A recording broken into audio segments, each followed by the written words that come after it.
Shalom, selamat berjumpa kembali dalam seri pelajaran Alkitab kita yang pada hari ini kita mempelajari tentang 10 perintah Allah dan kita sudah sampai pada bagian yang keempat.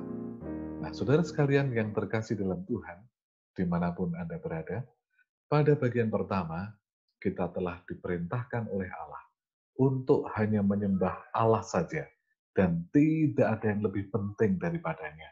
Kenapa? Karena Allah yang telah menyelamatkan orang Israel keluar dari Mesir, dialah Allah yang akan menyelamatkan kita dari dosa. Perintah yang kedua, Allah menghendaki agar kita tidak membuat patung dalam bentuk apapun dan disembah. Termasuk di dalamnya adalah patung Yesus Kristus. Patung yang menggambarkan Sang Juru Selamat dan disembah. Itu adalah penghinaan bagi Tuhan, karena Tuhan adalah Sang Pencipta, dan kita menyembah patung buatan manusia. Kemudian pada perintah yang ketiga, Allah menghendaki agar kita menghormati Dia dengan cara menghormati namanya. Nama Allah adalah kudus. Nama Allah harus dihormati. Tidak seorang pun dapat menyebut namanya dengan sembarangan. Apa maksudnya menyebut dengan sembarangan? Ada banyak hal yang dapat dilakukan. Tetapi salah satu yang terpenting adalah ketika kita mengaku sebagai murid-murid Tuhan, tetapi tidak melakukannya. Tapi kita sering berdoa dalam namanya, tapi kita nggak menurut perintahnya. Itu adalah salah satu bentuk pelanggaran perintah yang ketiga. Menyebut nama Tuhan Allah dengan sembarangan. Pada kesempatan ini, kita sampai pada perintah yang keempat. Tetapi sebelumnya, saya ingin membawa pada balap mobil Formula 1. Penggemar balap mobil Formula 1 di dunia sangat banyak. Tidak hanya orang tua, tetapi anak-anak pun suka. Bahkan saking sukanya mereka, mobil-mobil balap ini pun dibuat miniatur dan dijual yang digemari oleh anak-anak dan orang tua. Nah, saudara sekalian, ada yang menarik dari balap mobil Formula 1 ini, atau yang dikenal dengan Formula One atau F1. Fakta pentingnya adalah, yang pertama, tujuannya adalah menjadi juara yang tercepat. Kemudian, fakta berikutnya adalah F1 ini dirancang untuk kecepatan yang sangat luar biasa. Kalau kita mengendarai mobil biasanya ya maksimum 100, 120 atau 150 ya. Tetapi F1 memiliki rancangan yang luar biasa, yaitu kecepatannya adalah 400 km per jam. Dan di track pada waktu mereka balapan, saat lomba, ya, kecepatannya mencapai 330 km per jam. Saudara sekalian, itu sangat luar biasa. Ya. Bahkan mesinnya dirancang yang paling canggih. Setiap tahunnya berubah. Ada modifikasi. Semakin hari semakin canggih. Jadi tidak hanya perlombaan kecepatan, tapi juga perlombaan siapa yang paling canggih di bidang otomotif ini. Saudara sekalian, bahan bakarnya juga bahan bakar yang paling ringan, yang memungkinkan untuk mendapatkan panas yang cepat dan kecepatan yang sangat maksimum. Tentu saja modelnya selalu yang terkini. Selalu ada modifikasi, selalu ada perubahan, sehingga tidak hanya cepat, tetapi juga menarik untuk dipandang mata. Nah, tentu saja karena ini balapan yang super cepat, sehingga diperlukan ban mobil yang tahan lama. Ban mobil yang kuat dan dibuat dari bahan yang istimewa. Pembalapnya adalah pembalap pilihan, pembalap yang paling handal dan mendapatkan bayaran yang amat sangat mahal. Karena tujuannya adalah tercepat menjadi juara. Nah, saudara sekalian yang terkasih di dalam Tuhan, kita lihat, ternyata hal yang terpenting dalam strategi untuk memenangkan perlombaan F1 adalah pit stop. Apa itu pit stop? Pit stop adalah masuk ke jalur atau kawasan di mana mobil akan disegarkan kembali. Ingat, pit stop berarti masuk ke jalur atau kawasan atau area di mana mobil itu akan disegarkan kembali. Mobilnya diganti ban, kemudian diisi bahan bakar, kemudian olinya juga diperiksa, semuanya diperiksa hanya dalam hitungan detik. Kenapa? Karena ini adalah balapan. Kalau pit stop memerlukan waktu yang lama, maka pasti akan kalah dalam pertandingan ini. Apa yang dilakukan di pit stop dalam waktu beberapa detik tadi? Saudara sekalian, ditambah bahan bakarnya.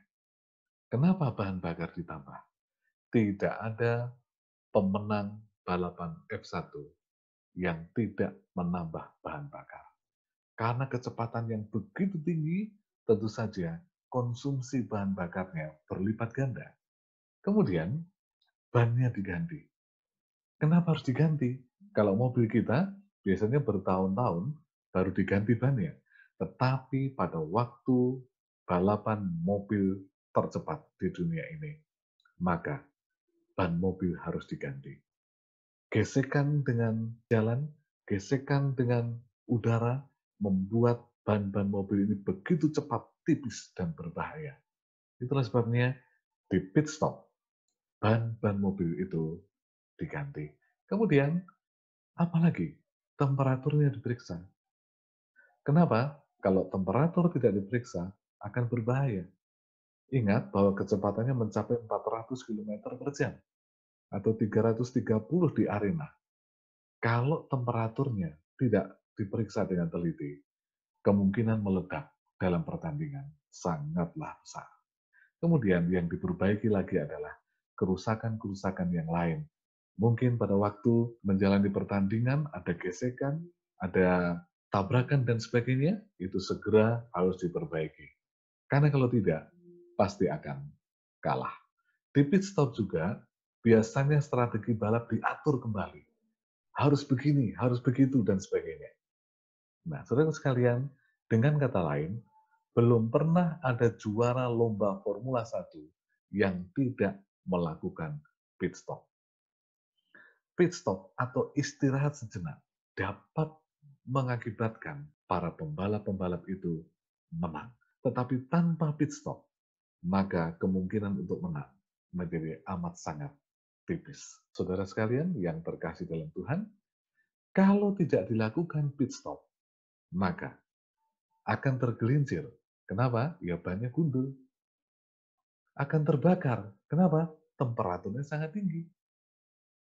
Akan berhenti. Kenapa? Tentu saja bahan bakarnya habis. Dan akan kalah dalam perlombaan. Sekali lagi, ini poin kita pertama yang sangat penting. Belum pernah ada juara lomba Formula 1 yang tidak melakukan pit stop. Dengan kata lain, pit stop adalah wajib untuk menang. Ketika Yesus menciptakan Adam, setelah dia membentuk manusia itu dari debu dan tanah, dibentuk menurut gambar dan rupanya, ketika secara fisik sudah sempurna, kemudian Yesus menghembuskan nafas hidup kepadanya, maka jadilah Adam atau manusia yang hidup. Saudara sekalian yang terkasih, Tuhan menentukan hal penting bagi manusia untuk memenangkan perlombaan kehidupan. Tuhan menentukan hal penting bagi kita, bagi manusia, untuk dapat bertahan dalam kehidupan di dunia ini. Bahkan sejak awal penciptaan, ketika manusia belum jatuh dalam dosa, Allah sudah merancang bahwa manusia memerlukan yang namanya istirahat. Tuhan rancang dengan sempurna. Manusia itu memerlukan pit stop untuk menyegarkan kembali, untuk merefresh kembali kehidupan manusia. Pit stop, masuk ke jalur atau kawasan di mana kehidupan akan disegarkan kembali. Tuhan juga merancang pit stop bagi manusia sejak semula. Keluaran 20 ayat 9 dikatakan sebagai berikut. Keluaran 20 ayat 9. 6 hari lamanya engkau akan bekerja dan melakukan segala pekerjaan. Keluaran 20 ayat 10, tetapi hari ketujuh adalah hari Sabat Tuhan Allahmu, maka jangan melakukan sesuatu pekerjaan. Ingat, siapa yang memberikan 10 perintah? Allah. Untuk apa perintah ini diberikan? Untuk menjaga agar manusia tetap di dalam keselamatan. Untuk menjaga manusia agar tetap di dalam firman Tuhan.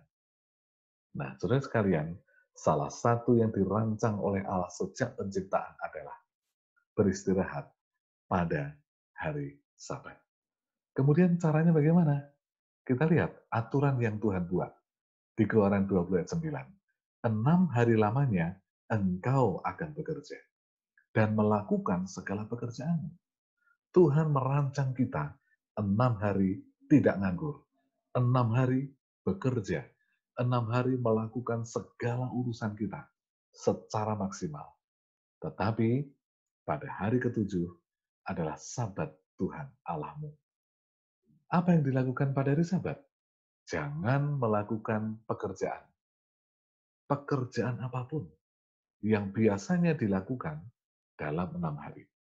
Dengan kata lain, ada perbedaan yang sangat mencolok antara 6 hari bekerja dan pada hari Sabat Tuhan Allah. Kita lihat, 6 hari saya boleh melakukan apapun, bekerja, mencari nafkah, memenuhi kebutuhan. Tetapi pada hari yang ketujuh, pada hari Sabat, saya tidak boleh melakukan pekerjaan rutin yang saya boleh lakukan di 6 hari lainnya. Kita lihat perbandingannya. 6 hari untuk bekerja, untuk kepentingan kita, dan 1 hari milik Tuhan untuk apa? Untuk pit stop. Ingat, apa tadi pit stop? Masuk ke area atau jalur agar kita dapat disegarkan. Kalau begitu, tujuan Allah merancang hari Sabat sejak semula adalah agar kita masuk ke area Tuhan. Ingat, 6 hari adalah area kita untuk kepentingan kita, untuk pekerjaan kita. Tetapi pada hari ketujuh adalah area Tuhan. 6 hari adalah hari-hari saya melakukan pekerjaan. Tetapi hari Sabat adalah hari Sabat Tuhan Allah. Apa artinya? Ini bukan milik kita. Ini bukan hak kita. Ini adalah haknya Tuhan. Ini adalah milik Tuhan. Kepunyaan Tuhan. Ya. Dan pit stop artinya setelah 6 hari bekerja, setelah 6 hari berlomba, melakukan segala sesuatu untuk kepentingan kita, pada hari Sabat, saya dan semua manusia harus masuk ke area milik Tuhan, yaitu hari Sabat. Karena kita masuk ke area milik Tuhan, dan kita sedang dipulihkan, kita sedang di-refresh, kita sedang diperbarui, maka kita tidak boleh melakukan pekerjaan apapun. Ini adalah area Tuhan. Ini adalah bagian Tuhan melakukan sesuatu. Seperti balap mobil tadi. Selama beberapa putaran, mobil ini bekerja dengan keras, melaju dengan keras. Tetapi ketika masuk ke pit stop, mobil itu diam, tidak berlari, ya, tidak melaju dengan cepat, tetapi membiarkan dirinya untuk diperbaiki, untuk diganti bannya, untuk diganti olinya, untuk diganti airnya, untuk diganti atau ditambah bahan bakarnya, agar dapat melanjutkan eh, pertandingan dengan lebih baik lagi. Inilah pit stop kehidupan, saudara sekalian. Dan yang menarik adalah di ayat ini, Sabat itu milik Tuhan Allahmu. Sabat ini, hari ketujuh ini, milik Tuhan, bukan milik saya. Tuhan yang berhak mengatur pada hari Sabat. Apa yang dapat dilakukan dan apa yang tidak dapat dilakukan oleh manusia. Saya tidak boleh menambah, saya tidak boleh mengurang, saya tidak boleh merancang sendiri sesuai dengan kesukaan saya. Kenapa? Karena Sabat adalah milik Tuhan. Sabat adalah pit stop. Sabat adalah area di mana Tuhan dapat melakukan bagiannya untuk kehidupan kita sebagai manusia. Sekali lagi, poin yang berikutnya adalah hari Sabat ini adalah milik Tuhan. Hari Sabat ini bukan milik manusia. Ketika saya masuk pada hari Sabat, berarti saya masuk ke area milik Tuhan. Hari ketujuh yang mana? Ya, ada pertanyaan. Hari ketujuh yang mana? Saudara sekalian, Tuhan tidak memberi nama-nama pada hari-hari. Tetapi Tuhan memberikan urutan hari-hari. Kalau kita baca dalam Kejadian pasal 1 dan juga sampai pada pasal 2 kitab Kejadian ayat yang ketiga, maka Tuhan secara berurut menyebutkan urutan-urutan hari. Hari yang pertama, di dalam bahasa Ibrani-nya, dalam kitab Kejadian pasal 1, disebut dengan Yom Ehad. Artinya, hari urutan pertama. Kemudian, hari urutan kedua disebutkan dalam bahasa Ibrani, Yom Seni. Yom Seni.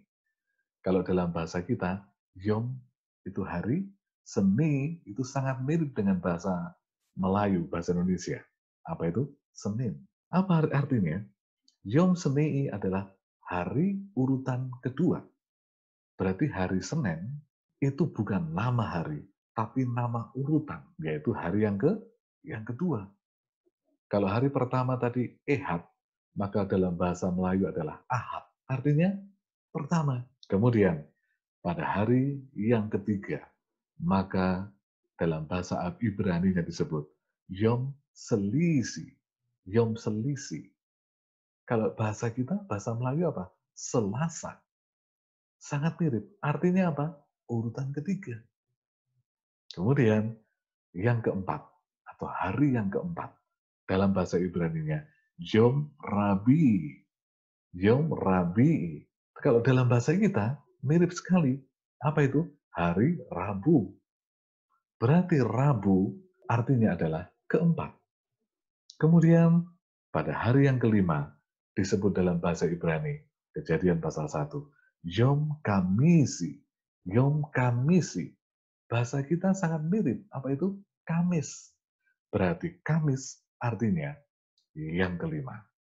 Kemudian hari yang keenam disebut dengan Kasisi. Ya, tetapi dalam bahasa kita disebut dengan hari Jumat.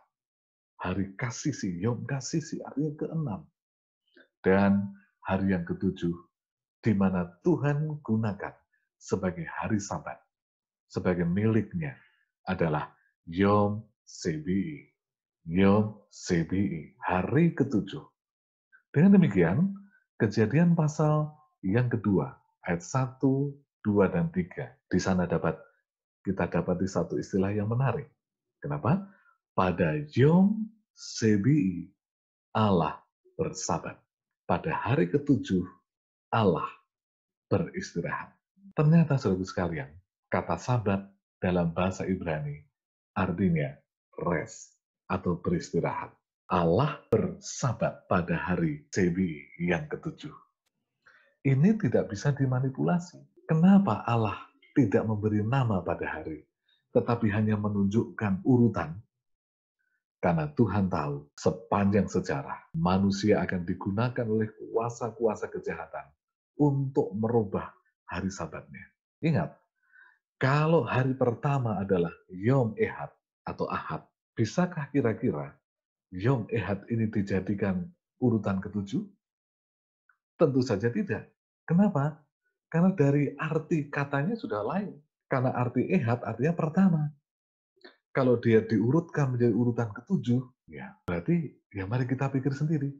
Ya, artinya saja pertama, terus kita taruh di urutan ketujuh. Ya berarti sangat tidak bijaksana orang yang melakukannya. Yom Semi'i atau hari yang kedua, urutan kedua, bisa nggak dijadikan yang ketujuh? Ya kalau manusia mau silahkan. Tetapi itu sangat bertentangan dengan firman Tuhan. Dan artinya juga sangat berbeda. Kenapa? Seni bukan 7, seni itu 2. Ya. Rabi'i, hari yang keempat, urutan yang keempat. Bisa nggak dijadikan pertama? Tentu saja nggak bisa. Kenapa? Karena pertama itu Ehad. Sedangkan Rabi'i itu jelas-jelas urutan keempat. Sekarang, kalau Seni'i tadi atau Yom Seni'i yang artinya kedua, bisa nggak dijadikan hari pertama dalam kalender? Bagi orang-orang yang mengerti arti kata, maka hal itu tidak akan dilakukan. Kenapa?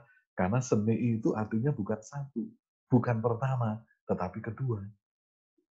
Kita lihat, dibutuhkan kebijaksanaan di dalam melakukan segala sesuatu. Terutama ketika berhubungan dengan sabat milik Tuhan, maka kita tidak bisa seenaknya menentukan sesuai dengan pilihan kita. Tetapi Pak Pendeta, ada yang bertanya, bukankah sabat artinya rest? Kan bisa saja saya memilih rest pada hari yang saya suka. Entah itu hari Senin, Selasa, Rabu, Kamis, Jumat, kan bebas. Artinya kan rest. Betul. Sabat artinya rest. Kalau Anda memilih beristirahat sepenuhnya sepanjang hari pada hari Senin, benar itu adalah hari Sabat.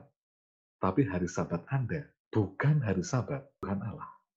Kalau saya memilih yang akan menjadi hari Sabat yang saya gunakan beristirahat untuk tidak bekerja, hanya untuk berdoa hari Rabu atau Rabi, Yom Rabi, itu menjadi hari Sabat saya. Tetapi itu bukan hari Sabat Tuhan Allah. Kenapa? Hari Sabat Tuhan Allah bukan hari keempat. Hari Sabat Tuhan Allah bukan hari pertama. Hari Sabat Tuhan Allah bukan hari keenam. Hari Sabat Tuhan Allah adalah hari yang ketujuh atau Yom Sebi. Saudaraku sekalian yang terkasih di dalam Tuhan, hari istirahat yang dirancang oleh Tuhan bagi manusia, tidak seorang pun boleh merubahnya. Itulah sebabnya Tuhan tidak kasih nama pada hari-hari tadi, tetapi Tuhan kasih urutan. Coba kalau dia kasih nama, maka manusia bisa merubah urutannya sesuka hati. Tetapi ketika Tuhan menyebutkannya dengan urutan, artinya tidak seorang manusia pun boleh merubahnya. Baik, saudaraku sekalian, dikatakan dalam Keluaran 20 ayat 9 tadi, 6 hari lamanya engkau akan bekerja. Apa maksudnya? 6 hari diharuskan kita bekerja. Tuhan tidak merancang kita menganggur. Tuhan merancang fisik kita untuk beraktivitas.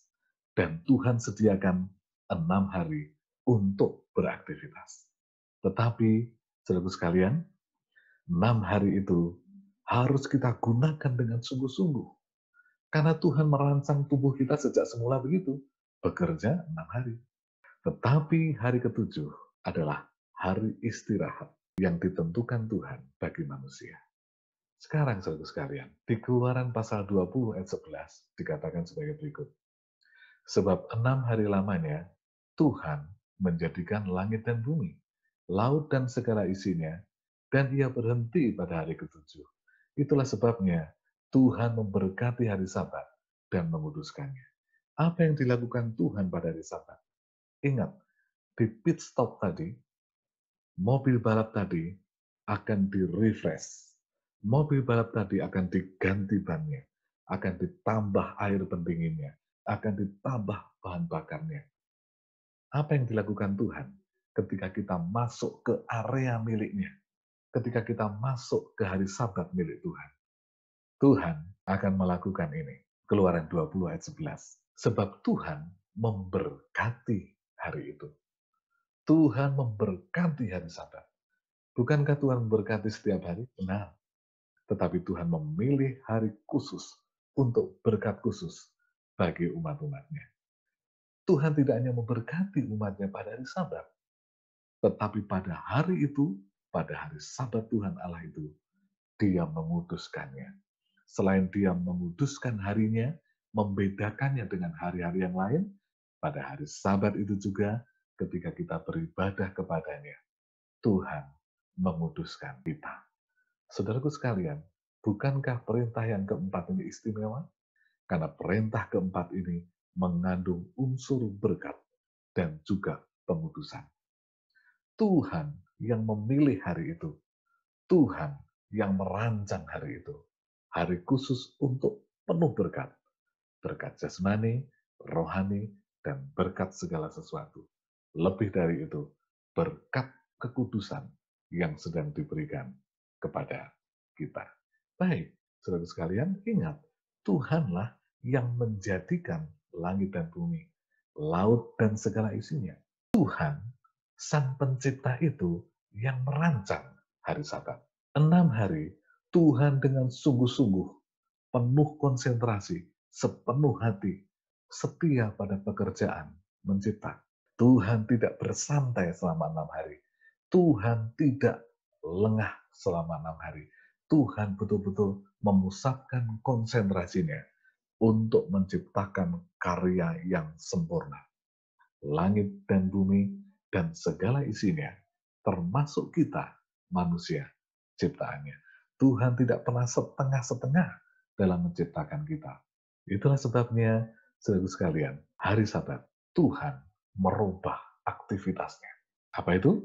Pada hari Sabat, Allah dengan sungguh-sungguh, konsentrasi, sepenuh hati, dengan faithful, dengan setia, menguduskan dan memberkati ciptaannya. Inilah kasih Allah yang luar biasa.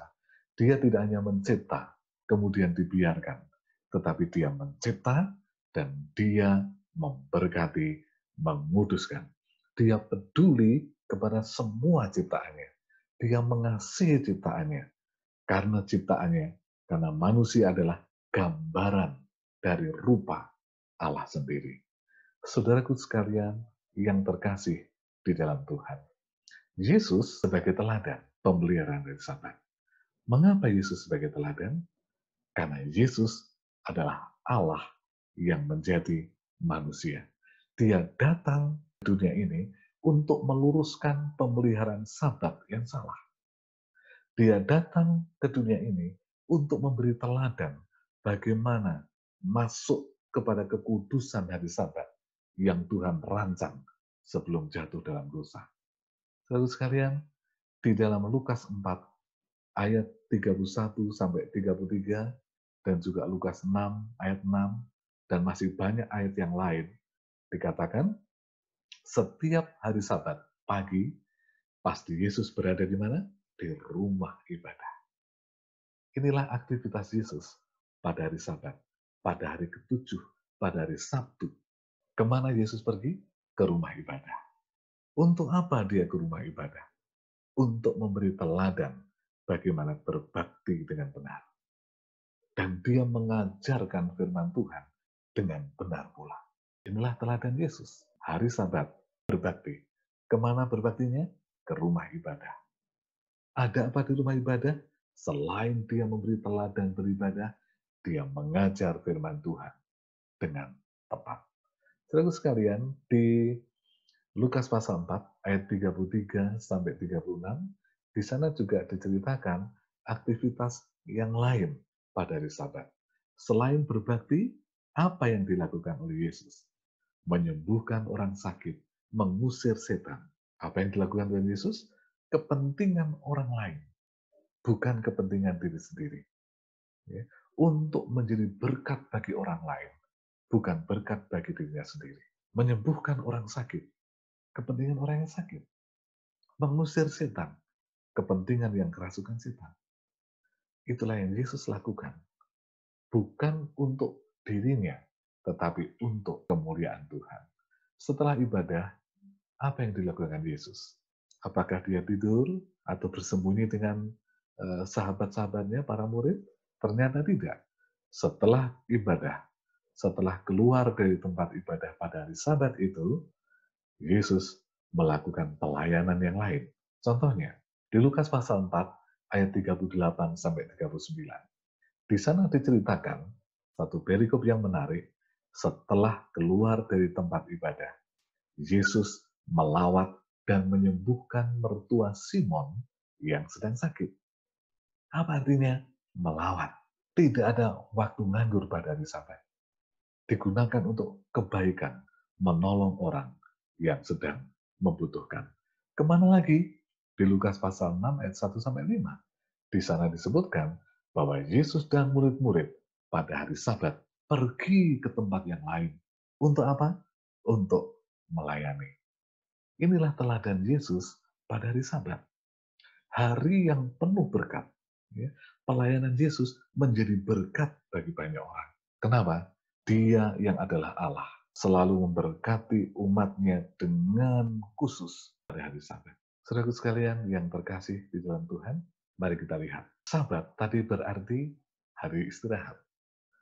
Allah merancang bagi manusia 6 hari bekerja dan setelah itu beristirahat. Dari pekerjaan yang rutin, dikuduskan, dibedakan dengan hari-hari biasa, siap menerima berkat.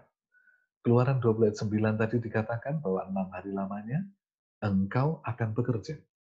Terjemahan yang lain, engkau harus bekerja. Artinya, kita tidak boleh seenaknya pada 6 hari. Ada tanggung jawab yang harus kita lakukan, bekerja. Umat Tuhan juga harus merubah aktivitas ketika masuk pada hari yang ketujuh. Sebagaimana Tuhan merubah aktivitas pada hari ketujuh. Dari pekerjaan mencipta, menjadi pekerjaan atau aktivitas memberkati dan menguduskan. Kalau begitu, apa yang dilakukan manusia pada hari Sabat? Rubah aktivitas. Apa itu? Jangan melakukan suatu pekerjaan apapun. Dan di ayat yang ke-8 Keluaran 20, ingat dan kuduskanlah hari Sabat.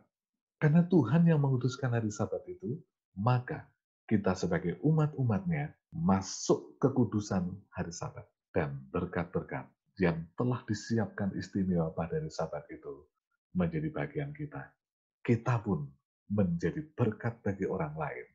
Saluran berkat dari Tuhan kepada orang lain. Satu hal yang istimewa, Sabat adalah istimewa, berbeda dengan hari-hari yang lain. Siapa yang menciptakan? Tuhan. Siapa yang memilih? Sang Pencipta. Dan kita sebagai manusia hanya untuk mengikutinya. Di dalam Ibrani 4 ayat 9, menjawab keraguan orang-orang Kristen di dunia ini.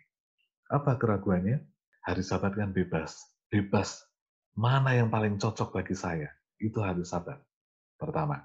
Yang kedua, hari Sabat adalah hari pertama pada minggu itu. Hari Sabat adalah hari kedua. Hari Sabat adalah hari ketiga, dan seterusnya. Tetapi, saudara sekalian, ini pernyataan di Ibrani 4 ayat 9 menjadi jawaban yang sangat telak. Kenapa? Umat Tuhan sampai akhir zaman akan tetap memelihara hari Sabat. Coba kita lihat Ibrani 4 ayat 9. Jadi masih tersedia suatu hari perhentian. Hari ketujuh bagi umat Allah. Bagi siapa? Umat Allah. Hari apa? Hari perhentian. Hari perhentian dalam bahasa Ibrani apa? Tadi kita sudah pelajari, Sabat. Jadi ayat ini bisa kita baca begini. Jadi masih tersedia suatu hari Sabat, hari ketujuh bagi umat Allah.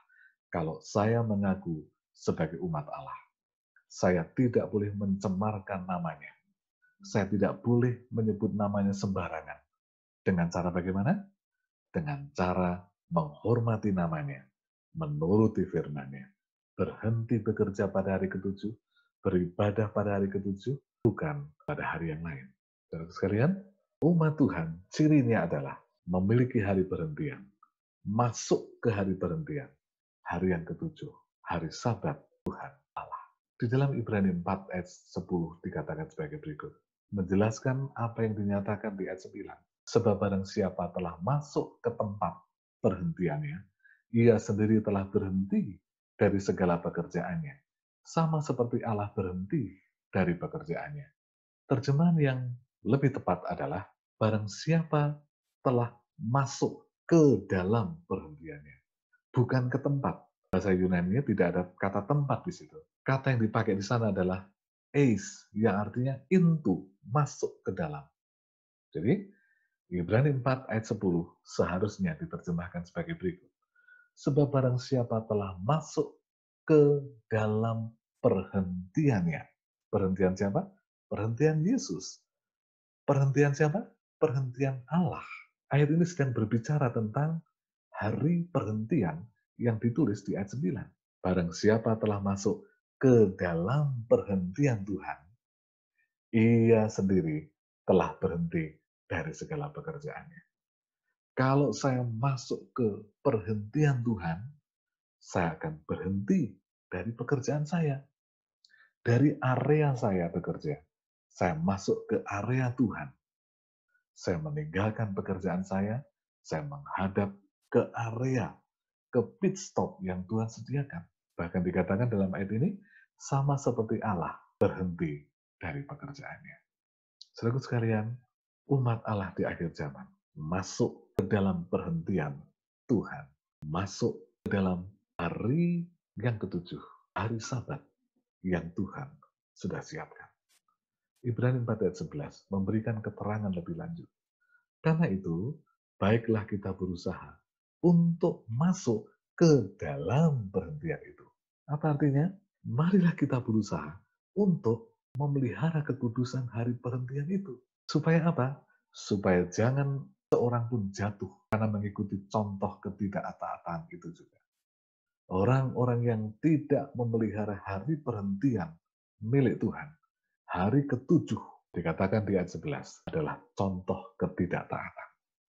Orang-orang yang taat kepada Allah, orang-orang yang mengaku sebagai umat Allah, akan berusaha dengan sungguh-sungguh masuk ke dalam perhentian Allah, masuk kepada suatu hari yang telah ditentukan oleh Allah, hari perhentian, hari yang ketujuh. Saudara sekalian yang kekasih dalam Tuhan, mari kita renungkan, sudahkah kita taat kepada perintah Tuhan? Sudahkah kita menjadi umatnya yang menerima hari Sabatnya, hari perhentiannya, hari yang ketujuh sebagai hari yang patut dipelihara, sebagai hari di mana kita akan di-refresh kembali, diberkati, diperbaharui, dan bahkan dikuduskan? Sekarang, saudara sekalian, manusia memiliki masalah. Apa masalahnya? Kita lihat, hukum Sabat ini dipandang dari dua sisi. Masalah pertama, setia dalam 6 hari bekerja, tetapi nggak setia pada hari Sabat. Masalah kedua, hari Sabat sungguh-sungguh dan setia, 6 hari nggak setia bekerja. Masalah besar bagi manusia. Dan mengapa setiap hari Sabat kok semakin stres? Setiap mau masuk hari Sabat, sudah banyak pikiran yang muncul, sudah ketakutan. Mengapa setiap hari Sabat kok malah timbul banyak masalah? Kebanyakan masalah umat-umat Tuhan muncul pada hari Sabat, bukan pada hari yang lain. Mengapa setelah hari Sabat selesai, kita merasa sangat capek? Apa karena seharian di gereja? Apa karena seharian melayani? Pulang ke gereja hati dipenuhi kejengkelan, rasa sakit hati, dan ketidakpuasan. Mengapa? Ternyata saudara sekalian, masalahnya bukan pada Tuhan pemilik hari Sabat. Masalahnya bukan kepada hari Sabatnya, hari ketujuh. Masalahnya adalah fokus kita yang salah. Apa maksudnya fokus kita sebagai manusia yang salah? Saudara sekalian, hari Sabat akan menjadi Sabat atau menjadi hari yang paling stres dibandingkan dengan hari bekerja lainnya. Kalau kita fokus kepada someone, kita fokus kepada orang, kita fokus pada manusia, kita takut bertemu dengan seseorang. Hari Sabat akan menjadi hari yang penuh dengan masalah. Kalau kita fokusnya bukan kepada Tuhan, tapi fokus kepada sesuatu. Kita mencari sesuatu yang tidak sempurna. Ada motif-motif yang tidak tepat pada hari Sabat. Sehingga fokus kita bukan kepada Tuhan, tetapi fokus kita kepada sesuatu yang kita harapkan. Hari Sabat akan menjadi hari yang sangat capek. Hari Sabat akan menjadi hari yang melelahkan, menjengkelkan, kalau kita tidak fokus kepada Tuhan, tetapi fokus kepada masalah-masalah. Fokus yang salah pada hari Sabat menjadikan Sabat itu tidak lagi cocok dengan kita. Kenapa? Sabat itu kudus, tetapi pikiran kita tidak kudus. Sabat itu diistimewakan oleh Tuhan, penuh berkat, tetapi pikiran kita tidak siap menerima berkat. Fokus kita lebih kepada masalah, fokus kita lebih kepada sesuatu, fokus kita lebih kepada manusia. Allah merancang hari Sabat bukan untuk itu. Allah merancang hari Sabat untuk kedamaian. Allah merancang hari Sabat untuk kekudusan. Allah merancang hari Sabat untuk berkat. Allah merancang hari Sabat untuk kepentingan saya dan saudara, untuk kebahagiaan. Saudara sekalian, itulah sebabnya untuk mengatasi masalah-masalah ini, Yesus mengundang kita dalam Matius 11 ayat 28. Pada hari Sabat, Yesus berkata, "Marilah kepadaku." Fokus hanya pada Yesus, si pemilik hari Sabat. Maka Sabat akan menjadi Sabat yang kita nanti-nantikan. Sabat yang kita rindukan. Sabat yang kita tunggu-tunggu.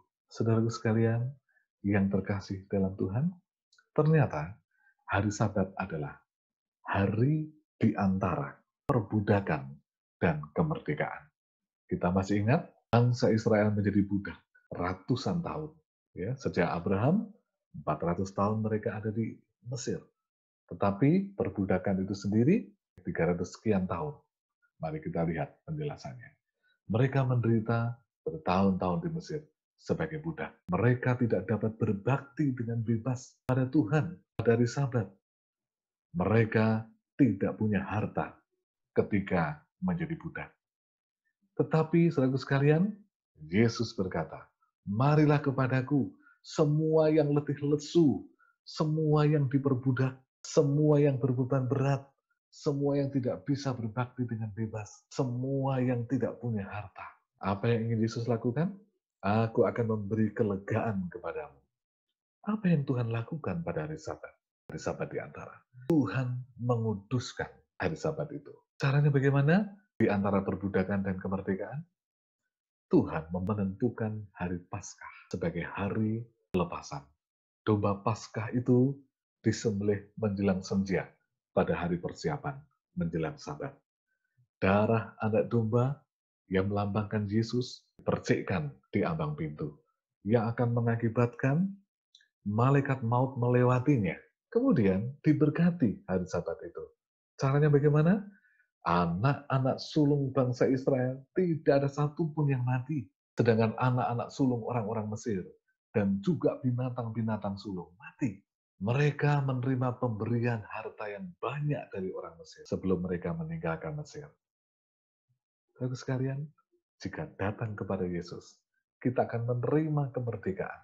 Menjadi orang yang merdeka, menuju Kanaan. Rombongan sangat besar itu. Mereka bebas beribadah kepada Tuhan tanpa ada yang melarang. Mereka juga membawa harta untuk bekal perjalanan mereka. Siapa yang memberikannya? Tuhan. Ingat, Tuhan menguduskan mereka. Tuhan mengampuni dosa-dosa mereka. Tuhan memberkati mereka. Tuhan yang menyediakan. Saudara sekalian, hari Sabat adalah hari di antara. Di antara apa? Di antara salib dan kebangkitan. Pada hari Jumat, Yesus disalib. Yesus menderita, disiksa, dihina, dicaci maki, diludahi. Dia mati pada hari Jumat petang itu. Yang menjadi kegenapan kematian binatang-binatang Paskah yang harus mati pada senja hari persiapan. Kemudian disalib, hari yang penuh duka cita dan perkabungan. Tetapi Yesus berkata kepada kita, "Marilah kepadaku, semua yang letih lesu dan beban berat. Aku akan memberi kelegaan kepadamu." Pada hari Sabat, antara salib dan kebangkitan, apa yang Yesus lakukan? Yesus menguduskan Sabat itu. Caranya, Yesus tidak bangkit pada hari Sabat. Yesus tidak bangkit pada hari Sabtu. Yesus memberi kesempatan murid-muridnya berbakti pada hari Sabat. Apa yang dilakukan Yesus pada hari Sabat? Memberkati. Bagaimana caranya? Yesus mempersiapkan murid-muridnya untuk hal-hal yang besar dengan kematiannya. Mari kita lihat. Sabat antara salib, penderitaan, dan kebangkitan adalah sukacita. Pada minggu pagi, ketika hari masih gelap, Yesus menang. Yesus bangkit. Yesus mengalahkan maut pada hari pertama. Ingat, Yesus menguduskan hari Sabat dengan tidak bangkit pada hari Sabat. Yesus beristirahat di kubur hari Sabat. Murid-murid berbakti hari Sabat. Pada hari pertama Yesus bangkit. Hari sukacita penuh dengan kemenangan. Loh, Pak Pendeta, bukankah hari Minggu menjadi hari sukacita, hari kemenangan? Berarti kita harus beribadah pada hari sukacita, hari penuh kemenangan. Oh, silahkan beribadah pada hari kemenangan. Tetapi itu tidak merubah tidak dapat menggantikan Sabat Tuhan Allah. Sabat Tuhan Allah tidak dapat dirubah dengan peristiwa apapun, dengan hari apapun. Mungkin kita punya hari istimewa pada hari Senin, silakan. Tetapi itu tidak menggantikan Sabat hari ketujuh, Sabat Tuhan Allah. Saudaraku sekalian yang terkasih di dalam Tuhan, hari Sabat adalah hari di antara 6 hari bekerja dan 6 hari yang baru. 6 hari bekerja, kita capek bekerja, habis tenaga. 6 hari bekerja, stres, banyak tekanan. 6 hari bekerja, jenuh. 6 hari bekerja, banyak masalah di pekerjaan. 6 hari bekerja, penuh dengan tantangan. Tetapi Yesus katakan kepada kita, marilah kepadaku, semua yang letih lesu dan berbeban berat. Aku akan memberi kelegaan kepadamu. Apa yang Yesus lakukan pada hari Sabat? Dia mengutuskan. Caranya bagaimana? Melalui firman-Nya. Dia ingin menuntun kita kepada kehidupan yang kudus. Melalui persekutuan dengan Yesus yang kudus, kita mengikuti teladan-Nya menjadi kudus. Apa yang dilakukan oleh Tuhan pada hari Sabat? Tuhan memberkati. Caranya bagaimana? Melalui janji-janji firman-Nya. Tuhan memastikan berkat itu bagi kita. Melalui berkat dalam segala hal. Berkat istimewa pada hari Sabat adalah kesempatan kita bertemu dengan Tuhan secara khusus di rumah Tuhan. Berkat khusus pada hari Sabat adalah kita boleh bertemu dengan sahabat-sahabat, beribadah bersama-sama, saling menguatkan, saling mendoakan. Berkat yang lain pada hari Sabat adalah hati kita dipenuhi dengan ketenangan, berkumpul dan berbakti bersama-sama dengan orang-orang satu keluarga. Datang bersama-sama ke rumah Tuhan. Alangkah indahnya. Dan berkat itu tidak ada di hari yang lain. Tuhan merancang itu istimewa bagi kita. Saudara sekalian, Sabat adalah antara 6 hari bekerja dan 6 hari bekerja yang baru. Untuk apa? Pada hari Sabat itu, Tuhan memberikan tenaga yang baru untuk 6 hari bekerja berikutnya. Pada hari Sabat itu, Tuhan memberikan pengharapan baru untuk 6 hari bekerja selanjutnya. Pada hari Sabat itu, Tuhan memberikan semangat baru untuk 6 hari bekerja selanjutnya. Pada hari Sabat itu, Tuhan menyediakan banyak jalan keluar yang akan kita hadapi sepanjang 6 hari kerja selanjutnya. Sabat adalah hari di antara berbeban berat, letih lesu, menderita, duka cita, tidak ada pengharapan, manusia berdosa, mati rohani, dan penuh pergumulan. Saudaraku sekalian, Tuhan memanggil kita, marilah kepadaku semua yang letih lesu dan berbeban berat. Aku akan memberikan kelegaan kepadamu. Inilah janji Tuhan. Yesus memanggil kita untuk dikuduskan. Yesus memanggil kita untuk diberkati. Tuhan memberi apa? Memberi kelegaan bagi yang berbeban berat. Tuhan memberi kekuatan baru bagi yang letih lesu. Tuhan memberi kebebasan bagi mereka yang tertawan, yang diperbudak. Tuhan memberikan sukacita bagi yang berduka. Tuhan memberikan pengharapan bagi yang tidak punya pengharapan. Tuhan memberikan pengampunan bagi yang berdosa. Tuhan memberikan kebangkitan rohani, kehidupan rohani yang baru bagi yang mati rohani. Tuhan memberikan jalan keluar bagi setiap pergumulan yang kita hadapi. Bukankah hari Sabat yang Tuhan pilih, yang Tuhan tentukan, benar-benar istimewa bagi kita? Saudara sekalian, dalam Yesaya 40 ayat 31 dikatakan sebagai berikut. Tetapi orang-orang yang menanti-nantikan Tuhan mendapat kekuatan baru. Mereka seumpama raja wali yang naik terbang dengan kekuatan sayapnya. Mereka berlari dan tidak menjadi lesu. Mereka berjalan dan tidak menjadi lelah. Yesaya 40 ayat 31. Kata menanti-nantikan itu berasal dari kata Ibrani, yaitu kafah, yang berarti gather, together, bersama-sama. Tetapi orang-orang yang bersama-sama Tuhan akan mendapat kekuatan baru. Tetapi juga berarti memandang. Tetapi orang-orang yang memandang Tuhan akan mendapat kekuatan baru. Ada juga arti yang lainnya, dengan sabar dan tekun. Ada juga artinya tinggal bersama dan menantikan. Orang-orang yang tinggal bersama Tuhan mendapat kekuatan baru. Orang-orang yang bersabar dengan Tuhan mendapat kekuatan baru. Dikatakan di sini, seumpama Raja Wali yang naik terbang dengan kekuatan sayapnya, yang berlari tidak menjadi lesu, berjalan dengan tidak menjadi lelah. Apa maksudnya? Saudara sekalian, burung Raja Wali mempunyai sayap yang lebar dan kuat. Bersama Tuhan, kita akan kuat menjalani hidup.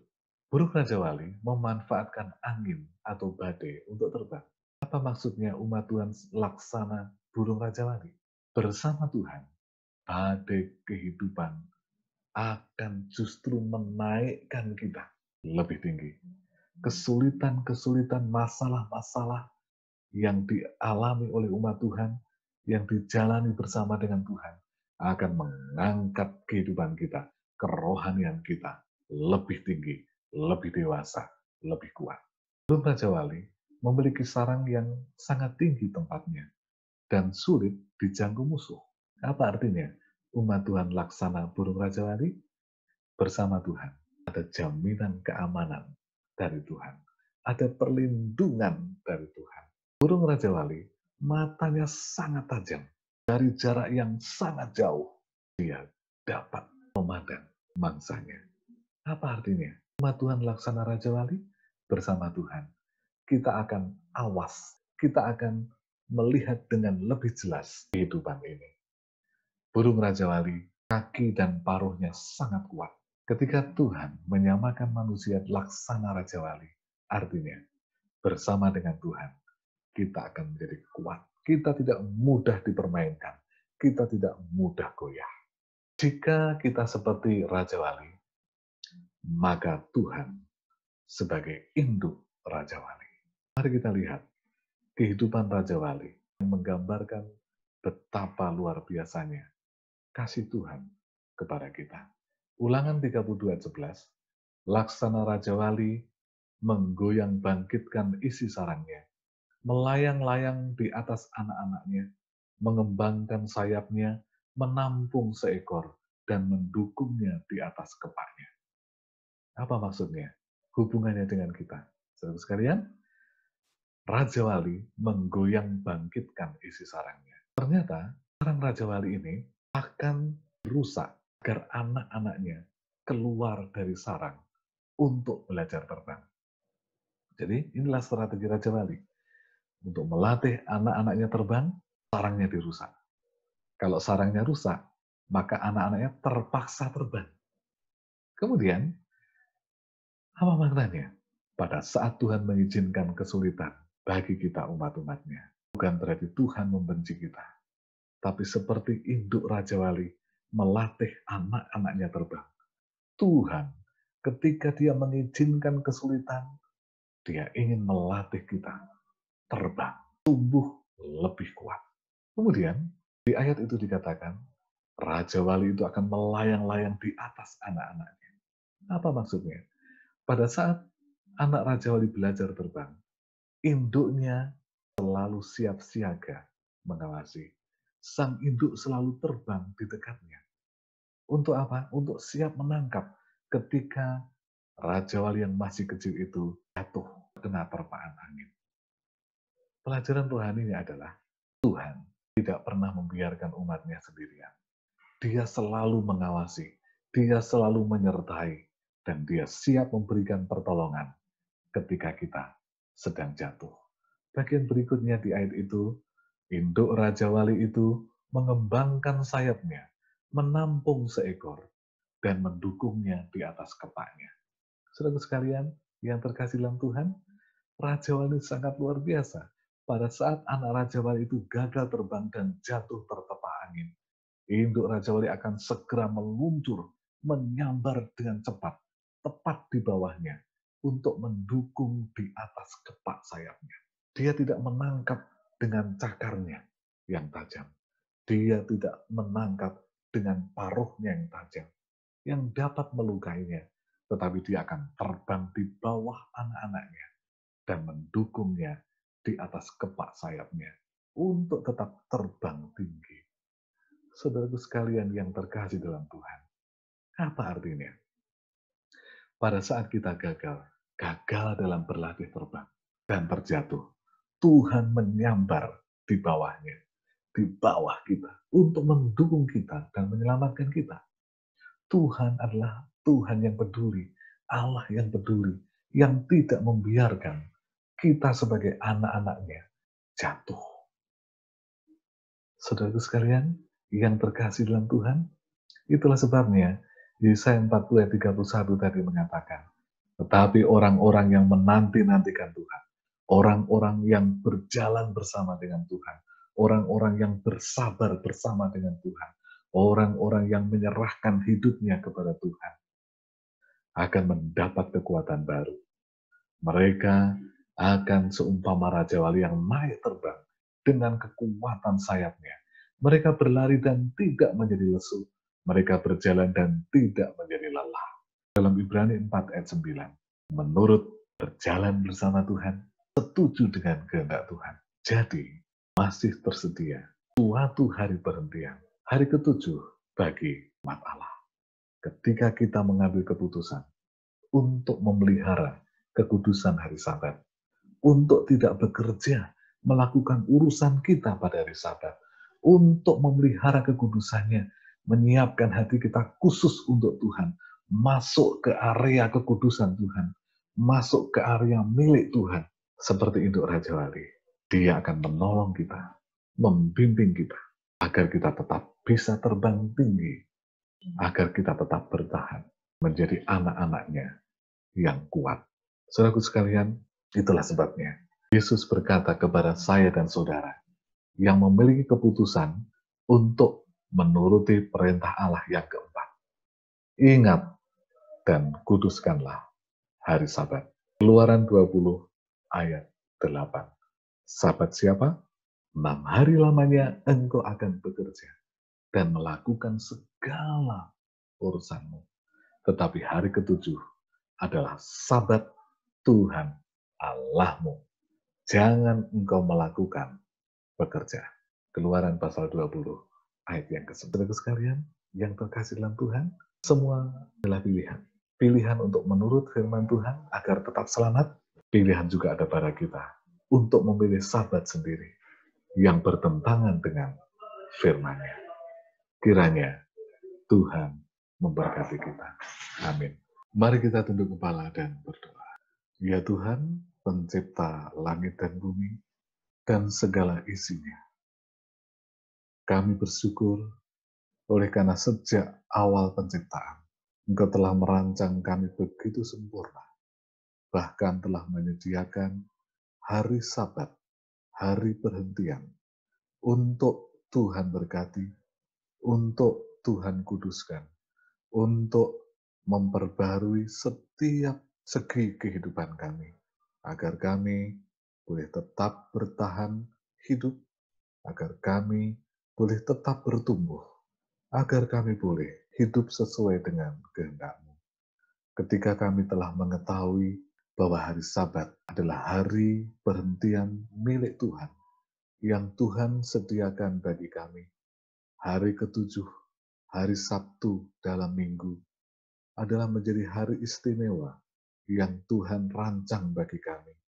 Kiranya Roh Kudus menolong kami agar kami boleh memelihara kekudusan hari Sabat, agar kami boleh memaksimalkan 6 hari bekerja dengan penuh tanggung jawab, melakukan segala urusan kami dengan penuh sukacita, dan Tuhan menyanggupkan kami memasuki hari perhentian Tuhan, hari yang ketujuh, hari Sabat Tuhan, untuk boleh berkomunikasi dengan Tuhan, menjadi hari sukacita, menjadi hari yang penuh berkat, dan mempersiapkan kami kepada kehidupan yang kekal.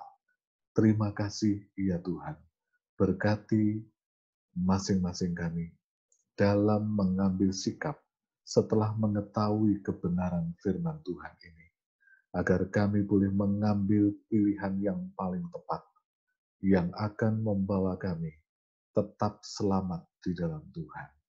Ajar kami menurut firman-Mu, karena kami mengasihi-Mu. Sanggupkan kami menuruti firman-Mu, karena Engkau yang menolong kami, Engkau yang mendukung kami, Engkau yang mengangkat tinggi kami, seperti induk Raja Wali menolong anak-anaknya belajar terbang dan menjadi dewasa, kuat. Kami rindu Tuhan, kami tetap dalam perlindungan dan penjagaan Tuhan.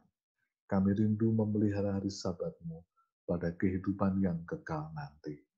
Memberikan damai sejahtera bagi kami dan mengampuni kami dari setiap dosa dan pelanggaran kami. Dalam nama Tuhan Yesus. Amin. Sampai berjumpa kembali dalam pembahasan seri 10 Perintah Tuhan di pertemuan yang akan datang. Tuhan